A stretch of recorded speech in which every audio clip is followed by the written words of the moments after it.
Mohon perhatian, bel tanda masuk telah berbunyi. Kepada seluruh siswa untuk segera masuk kelasnya masing-masing.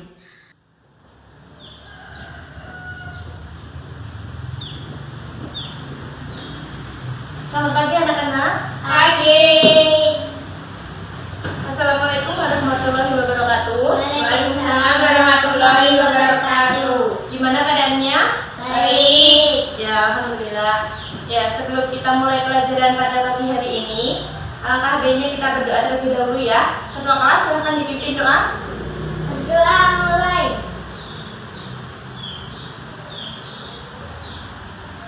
Berdoa selesai. Ya, Ibu absen terlebih dahulu ya.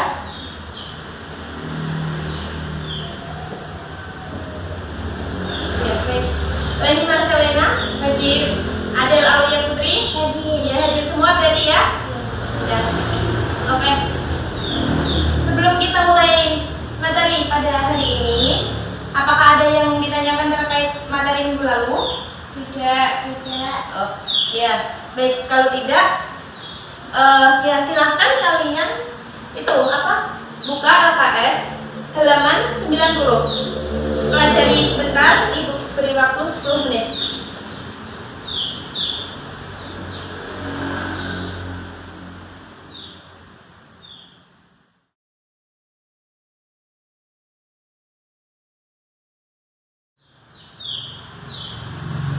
Gimana? Udah selesai bacanya?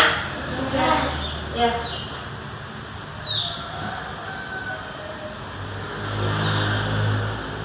Untuk materi hari ini itu ada perdagangan internasional. Ada yang mau menjelaskan tentang pengertian perdagangan internasional? Ya, Nani, silakan. Perdagangan internasional adalah proses jual beli barang atau jasa yang terjadi antara dua negara atau lebih. Ya, baik. Bagus. Perdagangan internasional ini memiliki pengertian suatu proses tukar-menukar atau jual beli suatu barang dan jasa yang dilakukan oleh suatu negara atau lebih. Nah, ini proses kegiatan perdagangan internasional ini adanya kegiatan ekspor dan adanya kegiatan impor. Nah, kegiatan ekspor dan kegiatan impor ini dilakukan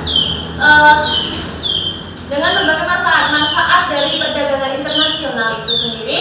Ada yang pertama ada memperoleh devisa. Yang kedua ada memperluas kesempatan kerja. Yang ketiga ada menstabilkan harga-harga. Yang keempat ada meningkatkan kualitas konsumsi. Nah, kita bahas pada pembahasan yang pertama. Yang pertama ini ada memperoleh devisa. Kegiatan perdagangan internasional ini dilakukan, tujuan utamanya itu adalah memperoleh devisa. Nah, memperoleh devisa ini biasanya suatu negara itu melakukan kegiatan itu apa? Ekspor. Nah, kegiatan ekspor itu kemudian nantinya akan mendapatkan devisa. Nah, kemudian devisa yang didapat oleh suatu negara tersebut itu akan akan digunakan lagi ketika melakukan kegiatan impor. Nah, yang kedua ada memperluas kesempatan kerja. Memperluas kesempatan kerja ini terutama dalam kegiatan ekspor. Nah, dalam kegiatan ekspor ini barang yang akan diekspor ini kan harus diproduksi. Lah, itu kan membutuhkan tenaga kerja. Nah, dengan begitu maka kesempatan kerja itu akan meningkat. Nah, yang ketiga itu ada menstabilkan harga-harga.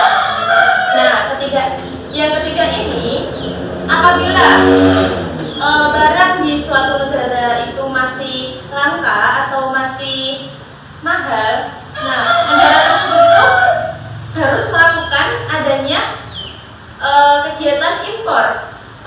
Dengan begitu maka barang yang ada di suatu negara tersebut dapat murah dan harganya dapat stabil. Nah, yang keempat ini ada meningkatkan kualitas konsumsi.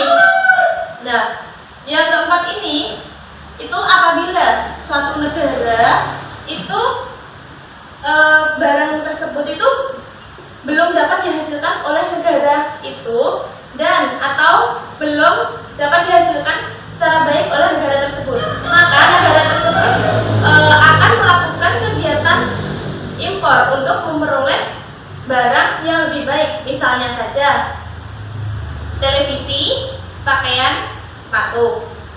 Nah, setelah itu ada faktor pendorong dan penghambat dari perdagangan internasional. Nah, faktor pendorongnya itu ada 3.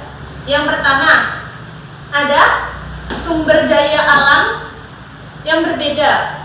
Ya, ini perbedaan sumber daya alam ini menjadi faktor pendorong utama dalam perdagangan internasional. Nah, kenapa demikian? Kan suatu negara itu tidak memiliki sumber daya alam yang sama, sehingga mereka itu untuk saling melengkapi, mereka akan melakukan kegiatan perdagangan internasional. Nah, yang kedua ini ada selera. Selera, misalnya saja, selera kita kan pastinya berbeda-beda ya, setiap orang kan berbeda-beda, apalagi itu berkaitan dengan ini apa? Barang. Lah, misalnya saja selera. Selera kalian untuk memakan buah apel. Lah, padahal di Indonesia sendiri itu buah apel sudah ada di Malang. Namun tidak sedikit orang yang memilih apel dari luar, impor. Lah, itu suatu negara itu harusnya melakukan kegiatan impor untuk mendapatkan apel dari luar negeri. Nah, yang ketiga ini ada perbedaan teknologi. Nah, sebagian besar negara itu belum memiliki teknologi yang maju. Nah, itu negara yang memiliki teknologi maju seperti Jepang itu biasanya akan melakukan ekspor ke Indonesia dengan harga barang yang lebih murah. Nah, yang selanjutnya ada faktor penghambat perdagangan internasional. Yang ada 3. Yang pertama, tidak amannya suatu negara. Nah, jika suatu negara tidak aman, apakah negara yang satu diajak bekerja sama akan mau untuk melakukan kerjasama dengan negara tersebut? Kan tidak. Lah, tuh makanya suatu negara itu harusnya aman jika ingin melakukan perdagangan internasional. Dan yang kedua ada kebijakan ekonomi internasional oleh pemerintah. Kebijakan ekonomi internasional ini biasanya adanya pembatasan dalam tarif dan kuota. Kemudian yang ketiga itu ada tidak stabilnya kurs mata uang asing. Nah, jika kurs mata uang asing ini tidak stabil, maka suatu negara akan kesulitan dalam menentukan harga valuta asing. Yang selanjutnya ini ada kebijakan perdagangan internasional di bidang impor. Nah, ini juga ada 3. Yang pertama ada kuota, yang kedua ada subsidi, yang ketiga ada tarif. Nah, yang kuota ini merupakan jumlah yang dibatasi oleh pemerintah dalam kegiatan perdagangan internasional. Nah, yang selanjutnya ada tarif.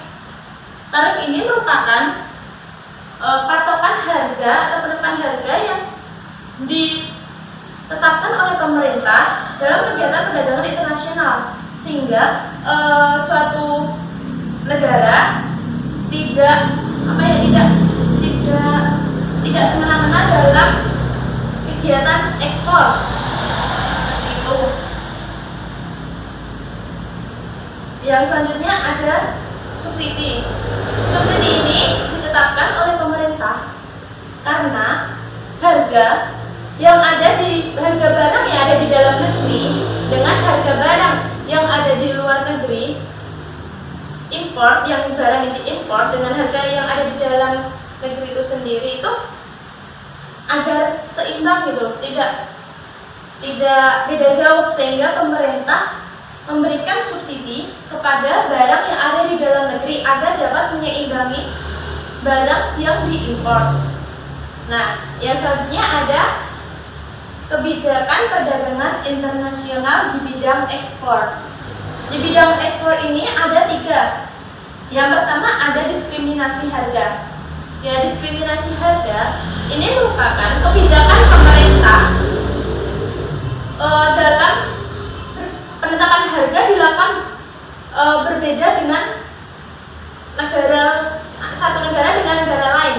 Hal tersebut dikarenakan adanya perjanjian dari awal. Nah, yang kedua ada dumping.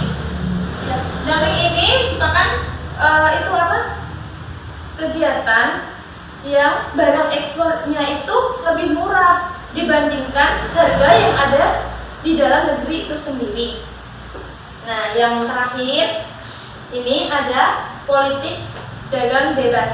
Nah, politik dagang bebas ini merupakan seluruh negara diizinkan untuk melakukan perdagangan internasional secara bebas atau sebebas-bebasnya, seperti itu. Apakah ada yang ditanyakan? Ya, silakan Aun. Apakah devisa hanya didapatkan dari perdagangan internasional saja? Ya, baik. Seperti apa pengertian dari devisa itu sendiri? Devisa itu kan cadangan kas negara. Nah, devisa itu tidak hanya diperoleh dari perdagangan internasionalnya saja, namun devisa dapat diperoleh itu dari pinjaman atau bantuan dari luar negeri. Nah, yang kedua diperoleh dari wisatawan dari luar negeri yang belanja ke dalam negeri. Nah, yang selanjutnya itu devisa dapat diperoleh dari bantuan luar negeri ke dalam negeri. Yes, seperti itu. Gimana? Paham? Ya. Ada yang lain tanya? Saya. Ya, Leni silakan. Mengapa dumping sangat diperlukan dalam kegiatan perdagangan internasional? Ya, oke. Dumping ini sangat diperlukan dalam kegiatan perdagangan internasional. Karena apa? Karena dumping itu merupakan strategi praktik perdagangan internasional yang ada dalam masa kini. Karena suatu negara dapat menjual harga yang lebih murah ke luar negeri dibandingkan di negaranya sendiri. Gimana, ini sudah paham? Sudah. Ya. Kalau sudah, Ibu akan ganti bertanya kepada kalian. Ibu punya satu bola kertas ini, di mana bola kertas ini di dalamnya ada satu pertanyaan. Nah, siapa yang mendapat bola kertas ini nantinya dia wajib menjawab pertanyaan yang ada di dalamnya. Oke, paham? Paham. Ya. Ibu ada di sini ya. Udah. Siapa? Oh ya, Neni. Ya.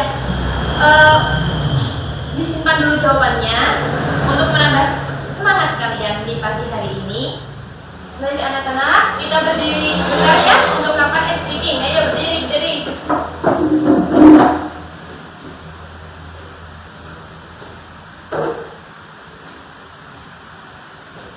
Udah siap?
Jawabannya, karena dengan melakukan kegiatan perdagangan internasional, seluruh negara dapat meningkatkan perekonomiannya.